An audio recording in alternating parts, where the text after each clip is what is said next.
হ'ল 23 বছৰে মানে মোৰ নিজৰ ককাই ভাইৰ দৰে থাকিলোঁ, কোনোদিন বেয়া একো এটা কথা আমাক কৈ নাপালে।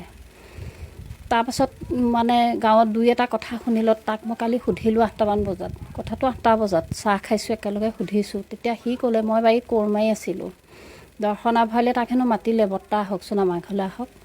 সেই সময়ত কোনো নাছিলে, ল'ৰাটো কিন্তু আছিলে, সৰু ল'ৰাটো। তাতকৈ মই সবিশেষ নাজানো কাৰণ মই ঘৰত থকা মানুহ।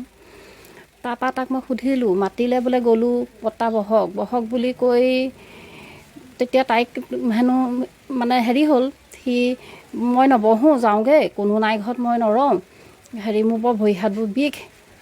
বোলে আমাৰ ঘৰত বিষৰ টেবলেট আছে, পাপায়ো বিষৰ টেবলেট খায়, ৰ'ব মই টেবলেট এটা দিছোঁ বুলি টেবলেট এটা খালে।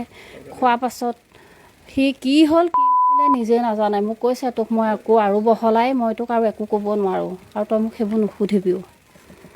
তাৰপৰা মই নুসুধিলোঁ। নুসোধাৰ পাছতে গৰু এৰাল দিলেগৈ, চাহ তাহ খাই গৰু এৰাল দিয়াৰ পাছত 12টা বজালৈকে নহা দেখি গোটেইখন বিচাৰি ফুৰিছোঁ, নাই পোৱা। 4 বজাত আকৌ চাই মেলি দেখিছোঁ গছজোপাত ওলমি আছে।